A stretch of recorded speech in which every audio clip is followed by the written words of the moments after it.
Hi అందరికీ నమస్కారం. ఈరోజు నేను మీకు ఎక్స్ప్లెయిన్ చేయబోయే సినిమా పేరు మాంచెస్టర్ బై ద సీ. ఈ సినిమా అమెజాన్ ప్రైమ్ లో స్ట్రీమ్ అవుతుంది. ఇంకా డైరెక్ట్ గా కథలోకి వెళ్తే ఈ సినిమా ఓపెనింగ్ మన కథలో హీరోని చూపిస్తారు. హీరో ఏంటంటే ప్లంబర్ గా పనిచేస్తూ ఉంటాడు అనమాట. ఎవరింట్లో ఉన్న ప్లంబర్ ప్రాబ్లం ఉంటే వెళ్లి పని చేసుకుని సైలెంట్ గా తన పని తాను చూసుకుని వచ్చేస్తూ ఉంటాడు. ఇదిలో అంటే ఒక రోజు ప్లంబర్ వర్క్ చేస్తున్నప్పుడు ఆ ఇంట్లో ఉన్న ఒక లేడీతో గొడవ అవుతుంది. దాంతో హీరో కూడా ఆవిడతో గొడవ పడతాడు. కాకపోతే ఆవిడ ఏం చేస్తుందంటే డైరెక్ట్ గా వీళ్ళ ఆఫీస్ కి ఫోన్ చేసి హీరో మీద కంప్లైంట్ ఇస్తుంది. హీరో వాళ్ళ పై అధికారి ఏమంటాడంటే, అరే ప్లంబింగ్ వర్క్ వెళ్ళినప్పుడు మనం ఏం చేయాలి, ఆ ఇంట్లో ఉన్న వాళ్ళని నవ్వుతూ పలకరించాలి, నువ్వు చూడబోతేనేమో మొహం మార్చుకొని ఉంటావు అని చెప్పడంతో హీరో ఏమంటాడంటే, సార్ నేను వాళ్ళ ఇంట్లో పని చేయడానికి వెళ్తానని తప్పితే వాళ్ళ ముందు నవ్వుతూ ఉండటానికి వాళ్ళకి నచ్చిన మాటలు మాట్లాడడానికి నేను వెళ్ళట్లేదు, నేను ఇలాగే ఉంటానని చెప్పేసి హీరో కోపంగా అక్కడి నుంచి బార్కి వెళ్తాడు. వెళ్ళిన తర్వాత బాధగా మంత్ అవుతూ ఉంటాడు అనమాట. అలా వెళ్ళేటప్పుడు తన పక్కన ఉన్న వాళ్ళు నవ్వుకుంటూ ఉంటారు హీరోని చూసి. ఎరా నేను మీకు తెలుసా అని చెప్పి అడుగుతాడు. తెలియదు అని చెప్పి అంటారు. మరి అలాంటప్పుడు నన్ను చూసి ఎందుకు నవ్వుతున్నారని చెప్పేసి హీరో వాళ్ళని కొట్టి అక్కడి నుంచి ఇంటికి వచ్చి డల్లుగా కూర్చొని అలా పడుకుండిపోతాడు. కట్ చేస్తే మరుసటి రోజు హీరో ఉదయాన్నే పనికెళ్లేటప్పుడు సడన్ గా తనకి హాస్పిటల్ నుంచి ఫోన్ వస్తుంది. ఏంటని చూస్తే మీ అన్నయ్య గారు హాస్పిటల్లో జాయిన్ అయ్యారని చెప్పేసి అంటారు. దాంతో హీరో హడావుడిగా పరిగెత్తుకుంటూ వెళ్లి చూస్తే అక్కడ హీరో వాళ్ళ అన్నయ్య ఫ్రెండ్ ఉంటాడనమాట. తానేమంటాడంటే మీ అన్నయ్య హార్ట్ అటాక్ లో చనిపోయాడని చెప్పి అంటాడు. దాంతో హీరో ఎంతగానో బాధపడతాడు. బేసికల్ గా హీరో వాళ్ళ అన్నయ్యకి ఏంటంటే హార్ట్ లో ప్రాబ్లం ఉందన్నమాట. సో దాంతో తనకేంటంటే హార్ట్ అటాక్ వచ్చింది. ఆ తర్వాత హీరో వాళ్ళ అన్నయ్య ఫ్రెండ్ ఏమంటాడంటే వెళ్ళి మీ అన్నయ్యని చూడని చెప్పడంతో హీరో కూడా సరే అని చెప్పేసి లిఫ్ట్ లో వెళ్తూ ఉంటాడు. అలా వెళ్లేటప్పుడు వాళ్ళ అన్నయ్యతో గడిపిన క్షణాలు గుర్తొస్తూ ఉంటాయి. అంతేకాకుండా ఇంతకు ముందు తనకు హార్ట్ లో ప్రాబ్లం ఉందని చెప్పేసి హాస్పిటల్లో జాయిన్ అయినప్పుడే చెప్పారు, ఇది ఏదో ఒక రోజు హార్ట్ అటాక్ గా మారుతుంది కాబట్టి జాగ్రత్తగా ఉండనని చెప్పేసి. ఆ తర్వాత హీరో లిఫ్ట్ లోంచి బయటకు వచ్చేసి వాళ్ళ అన్నయ్య శవం దగ్గరికి వెళ్ళి ఏడుస్తాడు. ఆ తర్వాత పోస్ట్ మార్టం కోసం అని చెప్పేసి సైన్ పెట్టేసి అక్కడి నుంచి బయటకు వచ్చేసి కారులో వెళ్తూ ఉంటాడు. బేసికల్ గా హీరో వాళ్ళ అన్నయ్యకి ప్యాట్రిక్ అని కొడుకుంటాడు అనమాట. ఇప్పుడు వాడి దగ్గరికి మన కథలో హీరో బయలుదేరి వెళ్తూ ఉంటాడు. అలా వెళ్ళేటప్పుడు హీరోకి సడన్ గా తన భార్య తన ఇద్దరు కూతుర్లు గుర్తొస్తారనమాట. వాళ్ళని తలుచుకొని హీరో ఆలోచిస్తూ ఉంటాడు. ఆ తర్వాత ఎలాగోలా స్కూల్ కి వచ్చేసి వాళ్ళ అన్నయ్య కొడుకు ప్యాట్రిక్ ని మీట్ అవుతాడు. మీట్ అయిన తర్వాత తనకి జరిగింది మొత్తం చెప్తాడనమాట. దాంతో ప్యాట్రిక్ కూడా బాధపడతాడు. ఆ తర్వాత హీరోతో కలిసి హాస్పిటల్ కి వస్తాడు. వచ్చిన తర్వాత ప్యాట్రిక్ ఏంటంటే వాళ్ళ నాన్న శవాన్ని చూసి ఎంతగానో బాధపడి అక్కడి నుంచి బయటకు వచ్చేస్తాడు. ఆ తర్వాత హీరో కూడా సర్లే మనోడితో ఉందాం అని చెప్పేసి వాళ్ళ అన్నయ్య వాళ్ళ ఇంటికే వెళ్తాడనమాట.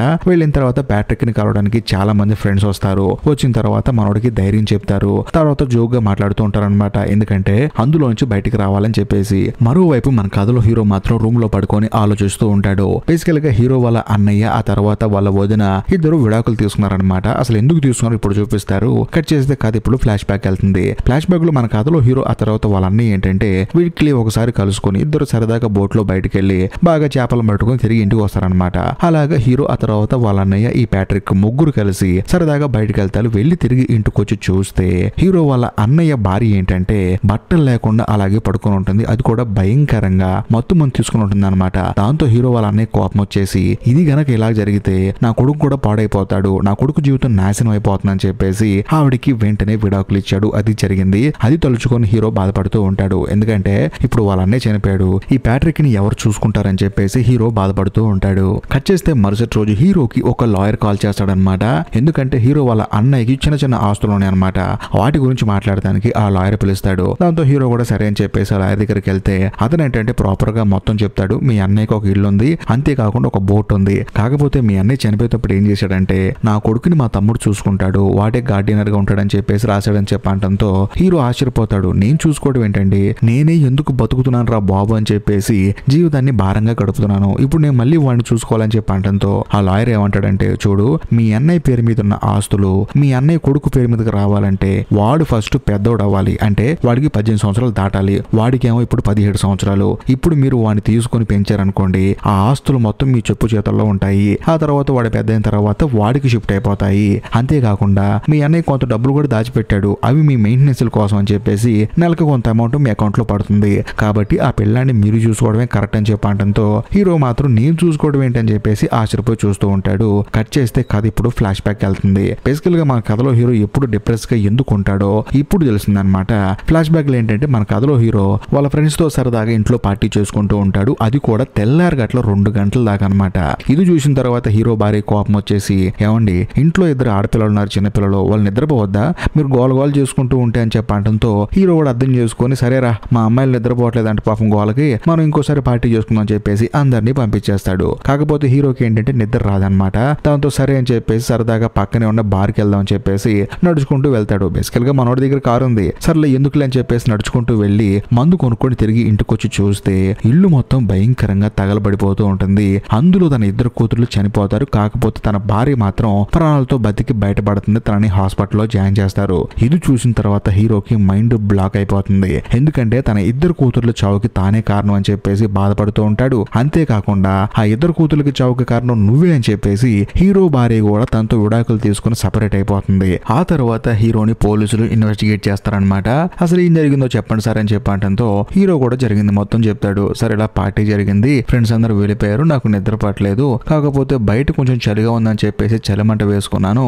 ఆ తర్వాత వెళ్ళి నా భార్య నేను ప్రశాంతంగా పడుకున్నాము. అయినా సరే నాకు నిద్ర పట్టక పక్కన ఉన్న బార్కి వెళ్ళి మందు తాగుదామని చెప్పేసి వెళ్ళాను. అది కూడా ఇంట్లో కారు పెట్టుకొని కూడా నడుచుకుంటూ వెళ్ళాను. కాకపోతే వెళ్ళిన తర్వాత ఇంటి దగ్గర తాగుదామని చెప్పేసి ఆ మందు బాటిల్ తీసుకుని ఇంటికి వచ్చి చూస్తే నేను చలిమంట కోసం వేసుకున్న ఆ మంటలు ఏవైతే ఉన్నాయో వాటి వల్ల ఇల్లు మొత్తం తగలబడిపోయింది. నా ఇద్దరు కూతుర్ల చావుకి నేనే కారణం, దయచేసి నాకు శిక్ష వేయండి అని చెప్పడంతో ఆ పోలీసులు ఏమంటారంటే, చూడండి సార్, మీరు వాంటెడ్ గా ఎవరిని చంపలేదు, అన్ఎక్స్పెక్టెడ్ గా జరిగింది, దీనికి మీకు ఎటువంటి సంబంధం లేదని చెప్పడంతో హీరోకి ఏంటంటే ఆ గిల్ట్ ఫీలింగ్ పోక పక్కనే ఉన్న పోలీస్ ఆఫీసర్ దగ్గర గన్ను తీసుకుని తనను తాను కాల్చుకొని చనిపేసుకోబోతాడు. కాకపోతే ఆ గన్ను పేలకపోయేసరికి పోలీసులు వచ్చేసి ఆ గన్ను లాక్కొని హీరోకి నచ్చజెప్పి అక్కడి నుంచి పంపించేస్తారు. సో హీరో ఏంటంటే డిప్రెస్డ్ గా ఉండడానికి కారణం ఇదే అనమాట. తన ఇద్దరు కూతుర్ని తానే చంపానని చెప్పేసి ఎప్పుడూ డిప్రెస్డ్ గా ఆలోచిస్తూ ఉంటాడు. కట్ చేస్తే కథ ఇప్పుడు ప్రెసెంట్ కి వస్తుంది. అందుకనే హీరో తన జీవితం మీదే తాను ఇంట్రెస్ట్ లేకుండా ఉన్నాడు. అలాంటిది వాళ్ళ అన్నయ్య కొడుకుని ఎలా చూసుకోవాలని చెప్పేసి బాధపడుతూ ఉంటాడు. ఆ తర్వాత హీరో వాళ్ళ అన్నయ్య కొడుకును బయటకు తీసుకొచ్చి, చూడు బ్యాటరీక్, మీ నాన్నగారికి ఒక ఇల్లు ఉంది, అంతేకాకుండా ఒక బోటు కూడా ఉంది, కాకపోతే నీకు 18 సంవత్సరాలు వచ్చిన తర్వాత అవి నీకు హ్యాండ్ ఓవర్ చేస్తారంట అని చెప్పేసి అంటంతో ప్యాట్రిక్ ఏమంటాడంటే హీరోతో, నాకు బోట్ నడపడం వచ్చని చెప్పి అంటాడు. కానీ హీరో ఏమంటాడంటే, బోట్ నడపడం వస్తే సరిపోదరా, నీకంటూ ఒక వయసు రావాలి, ఆ తర్వాత లైసెన్స్ రావాలి, ఇవి రెండు వచ్చిన తర్వాత నువ్వు నడపాలని చెప్పి అంటంతో ప్యాట్రిక్ కి బాధ అనిపిస్తుంది. కోపంగా కారు ఎక్కుతాడు. ఆ తర్వాత ఇంటికి వెళ్ళిపోతాడు. వెళ్ళిన తర్వాత వాళ్ళ అమ్మకి మెయిల్ చేస్తాడనమాట, అమ్మ నాన్న చనిపోయాడు, అంతేకాకుండా తనకి పోస్ట్ మార్టం జరుగుతుంది, కొన్ని కార్యక్రమాలు అయిపోతే తనకి ఫ్యూనరల్ కూడా జరుగుతుంది, ఇంకొన్ని రోజుల్లో ఫ్యూనరల్ చేస్తాము, కాబట్టి నేను నీ దగ్గరికి రావాలనుకుంటున్నాను. ఎందుకంటే నాన్న బాబాయ్ని గార్డెనర్ గా పెట్టి తన దగ్గర ఉండమని చెప్పి లెటర్ రాశాడు, కాకపోతే నాకు తన దగ్గర ఉండటం అస్సలు ఇష్టం లేదని చెప్పేసి ఈ ప్యాట్రిక్ ఏంటంటే వాళ్ళ అమ్మకి మెయిల్ చేస్తాడు. కట్ చేస్తే మరుసటి రోజు ప్యాట్రిక్ హీరో దగ్గరకు వచ్చి, నా ఫ్రెండ్ ఒక అమ్మాయి ఉంది, అక్కడ డ్రాప్ చేస్తావు నన్ను, నేను అమ్మాయితో పాటు చదువుకుంటానని చెప్పడంతో హీరో కూడా సరే అని చెప్పేసి అమ్మాయి దగ్గర డ్రాప్ చేస్తాడు. ఆ తర్వాత హీరో బాగా ఆలోచిస్తూ ఉంటాడు. బేసికల్ గా హీరోకి ఏంటంటే ప్యాట్రిక్ ని చూసుకోవడం ఇష్టం ఉండదు, కాకపోతే వీడు వాళ్ళ అమ్మ దగ్గరికి వెళ్తే పాడైపోతాడని చెప్పేసి భయం వేసి వాళ్ళ వదిన దగ్గరికి వెళ్లకుండా తనని కాపాడుకుంటూ ఉంటాడనమాట. అది సంగతి. ఆ తర్వాత మళ్ళీ తిరిగి ప్యాట్రిక్ కోసం ఆ అమ్మాయి వాళ్ళ ఇంటికి వస్తాడు. వచ్చి చూస్తే మనోడు ఇంకా బయటికి రాడు. కాకపోతే ఆ అమ్మాయి వాళ్ళ అమ్మ ఉంటుంది. ప్యాట్రిక్ ఉన్నాడు కదండి లోపల, పిలుస్తారని చెప్పడంతో, లేదు బాబు వాళ్ళిద్దరు గ్రూప్ స్టడీస్ చేస్తున్నారు, డిస్టర్బ్ చేయకూడదని చెప్పడంతో హీరో కూడా సరే అని చెప్పేసి లోపలికి వెళ్ళి కూర్చుంటాడు. అలా ఎంత సమయం గడిచినా వీళ్ళిద్దరు బయటికి రారు. అసలు లోపల ఏం జరుగుతుందని చెప్పేసి మనకు చూపిస్తారు. వీళ్ళిద్దరు ఏంటంటే రొమాన్స్ చేస్తూ ఉంటారనమాట. అలా కొంత సమయానికి ఆ అమ్మాయి వాళ్ళ అమ్మ వచ్చేసి తలుపు కొడుతుంది. ప్యాట్రిక్ మీ బాబాయ్ వచ్చాడని చెప్పేసి, దాంతో వీళ్ళు హడావుడిగా బట్టలు వేసుకొని కిందకు వస్తారు. వచ్చిన తర్వాత ప్యాట్రిక్ కూడా ఆ అమ్మాయితో కలిసి భోజనం చేస్తాడు. ఆ తర్వాత వాళ్ళ బాబాయ్తో కలిసి తిరిగి ఇంటికి వచ్చేస్తాడు. కట్ చేస్తే ఆ రోజు సాయంత్రం హీరోకి నిద్ర పట్టుక టీవీ చూస్తూ ఉంటాడనమాట. కరెక్ట్ గా అదే సమయంలో హీరోకి ఫోన్ కాల్ వస్తుంది. ఎవరా అని చూస్తే హీరో వాళ్ళ భార్య అనమాట. తానేంటంటే హీరోకి ఫోన్ చేసి, మీ అన్నయ్య చనిపోయాడంట కదా, ఇప్పుడే నాకు ఈ విషయం తెలిసింది, నువ్వేం బాధపడమాకని చెప్పేసి హీరో వాళ్ళ భార్య హీరోకి ధైర్యం చెప్తుంది. కరెక్ట్ గా అదే సమయంలో గుండె పగిలిపోయి ఇంకో విషయం చెప్తుంది. అదేంటంటే, నేను ఒక అతన్ని లవ్ చేసి పెళ్లి చేసుకున్నాను, అంతేకాకుండా ప్రస్తుతం నేను ప్రెగ్నెంట్ గా ఉన్నాను, మరి కొన్ని రోజుల్లో డెలివరీ అవుతుందని చెప్పడంతో హీరోకి ఇంకా బాధ అనిపించేసి కాల్ కట్ చేస్తాడు. కట్ చేస్తే మరుసటి రోజు హీరో వాళ్ళ అన్నయ్య కోసం చర్చిలో ప్రేయర్ ఏర్పాటు చేస్తారనమాట. అక్కడికి చాలా మంది వస్తారు. అందులో హీరో వాళ్ళ భార్య వస్తుంది. అంతేకాకుండా ఆ భార్య వాళ్ళ కొత్త హస్బెండ్ కూడా వస్తాడనమాట. వాళ్ళిద్దరిని చూసిన తర్వాత హీరోకి చిరాకు వచ్చేస్తుంది. ఆ తర్వాత హీరో ప్యాట్రిక్ ని తీసుకొని వాళ్ళ ఇంటికి వెళ్తాడు. అంటే ప్యాట్రిక్ వాళ్ళ ఇంటికి వెళ్తాడు. వెళ్ళిన తర్వాత ఆ రోజు సాయంత్రం ప్యాట్రిక్ ఏంటంటే కొంచెం డిఫరెంట్ గా బిహేవ్ చేస్తూ ఉంటాడు. ఎందుకంటే వాళ్ళ నాన్న చనిపోయాడు కదా, తానేంటంటే కొంచెం ఆరోగ్యం బాగోలేదని చెప్పేసి, నాకు కొంచెం అనేజీగా ఉందని చెప్పేసి అంటూ ఉంటాడు. దాంతో హీరోకి డౌట్ వచ్చేసింది. వాళ్ళ నాన్న చనిపోయిన తర్వాత మనోడు బాగా డిస్టర్బ్ అయ్యాడు, ఇక మీదట నేను వేరు వాడు వేరు కాదు, నేను వాడి దగ్గరే ఉండాలని చెప్పేసి హీరో ఏం చేస్తాడంటే తన ఇంటి దగ్గరికి వెళ్ళి తన బట్టలన్నీ ప్యాక్ చేసుకుంటూ ఉంటాడు. కరెక్ట్ గా అదే సమయంలో తనకి తన ఇద్దరు కూతుర్ల ఫోటోలు, ఆ తర్వాత తన భార్య ఫోటో కనిపిస్తుంది అనమాట. దాంతో మనోడు బాగా ఎమోషనల్ అయిపోయి కోపం వచ్చేసి ఆ అద్దాన్ని గుద్దేస్తాడు. ఆ తర్వాత మళ్ళీ యాస్టీస్ గా బట్టలన్నీ ప్యాక్ చేసుకుంటూ ఉంటాడు. కరెక్ట్ గా అదే సమయంలో తనకి ఒక ఆవిడ ఫోన్ చేస్తుంది. ఆవిడ ఎవరో కాదు, హీరో వాళ్ళ వదిన అంటే ప్యాట్రిక్ వాళ్ళ అమ్మ ఫోన్ చేస్తుంది. ఫోన్ చేసి మీ అన్ని చనిపోయినట్టు కదా, ప్యాట్రిక్ మెసేజ్ పెట్టాడు నాకు కాబట్టి అని చెప్పేసి ఆవిడ మాట్లాడుతున్నప్పుడు హీరో కోపం వచ్చేసి ఆ కాల్ ని కట్ చేస్తాడు. ఆ తర్వాత తిరిగి ప్యాట్రిక్ దగ్గరికి వెళ్తాడు. వెళ్ళిన తర్వాత ప్యాట్రిక్ డైరెక్ట్ గా అడుగుతాడు, ఏంటి బాబాయ్ మా అమ్మ ఫోన్ చేస్తే కట్ చేసావంట అని చెప్పి అనడంతో ఏంటి సంగతి అని చెప్పి అడుగుతాడు. ఏమీ లేదు, మన ఇద్దరిని భోజనానికి రమ్మంటుందని చెప్పి అనడంతో భోజనమే కదా, అక్కడ ఉండటానికైతే కాదు కదా, సరే వెళ్దామని చెప్పేసి అంటాడు. కట్ చేస్తే ఆ రోజు సాయంత్రం ప్యాట్రిక్ ఏమంటాడంటే నా గర్ల్ ఫ్రెండ్ వాళ్ళ ఇంటికి వెళ్దామని చెప్పి అనడంతో హీరో కూడా సరేలే వీళ్ళని ఆనందంగా ఉంటాడని చెప్పేసి ప్యాట్రిక్ ని తీసుకుని వాళ్ళ గర్ల్ ఫ్రెండ్ వాళ్ళ ఇంటికి వెళ్తారు. సో వెళ్ళిన తర్వాత ప్యాట్రిక్ యాస్టీస్ గా వాళ్ళ గర్ల్ ఫ్రెండ్ తో పైన ఆడుకుంటూ ఉంటాడు. అదే సమయంలో ఆ అమ్మాయి వాళ్ళ అమ్మను ఆ తర్వాత హీరో ఇద్దరు కూర్చొని మాట్లాడుకుంటూ ఉంటారు. బేసికల్ గా ఆ అమ్మాయి వాళ్ళ అమ్మ ఏంటంటే ప్రస్తుతానికి ఒంటరిగా ఉంటుంది, తన భర్తతో విడాకులు తీసుకుంది. తానేంటంటే హీరోతో సరదాగా మాట్లాడుతూ ఉంటుంది. కానీ మనోడు ఎప్పుడు చూసినా మూడోటుగా ఉంటాడు కదా, సైలెంట్ గా ఏం మాట్లాడకుండా అలాగే ఉంటూ ఉంటాడు. తాను ఒక 10 మాటలు మాట్లాడితే మనోడు అని చెప్పేసి మాట్లాడుతూ ఉంటాడు. ఇంకోవైపు ప్యాట్రిక్ ఏమో పైన అమ్మాయితో రొమాన్స్ చేస్తూ ఉంటాడు.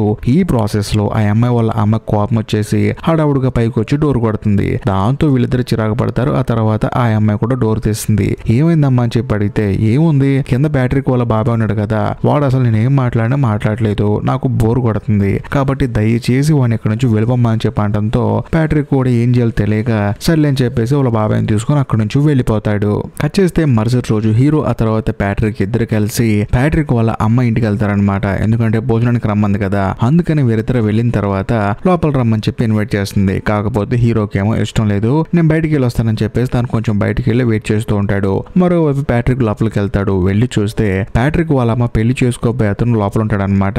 సర్లే మనకెందుకులే అని చెప్పేసి అందరూ కలిసి భోజనం చేసేటప్పుడు ఆ పెళ్లి చేసుకోబోయే అతను ఏమంటాడంటే భోజనం చేసే ముందు ప్రేయర్ చేసుకోవాలని చెప్పేసి కొన్ని రూల్స్ చెప్తూ ఉంటాడు అనమాట. దాంతో ప్యాట్రిక్ కి చిరాకు వచ్చేస్తుంది. నీకు నమ్మకం ఉంటే నువ్వు ప్రేయర్ చేసుకో, అంతేగా నన్ను ఎందుకు చేయమంటావు అని చెప్పేసి మనోడు రూల్స్ కి చిరాకు వచ్చేసి అక్కడి నుంచి బయటకు వచ్చి హీరో వాళ్ళ కార్ ఎక్కుతాడు. దాంతో హీరో అడుగుతాడు ఏమైందిరా అప్పుడే వచ్చావు అని చెప్పి అడిగితే ఏమీ లేదు, మా అమ్మ పెళ్లి చేసుకోబోతున్నాడు కదా, వాడికి ఏంటంటే క్రిస్టియానిటీ కొంచెం నమ్మకం ఎక్కువ, అందుకని అవన్నీ నన్ను పాటించమంటున్నాడు, నాకు చిరాకు వచ్చింది బయటకు వచ్చా అని చెప్పడంతో హీరో కూడా సరే అని చెప్పేసి నవ్వుతాడు.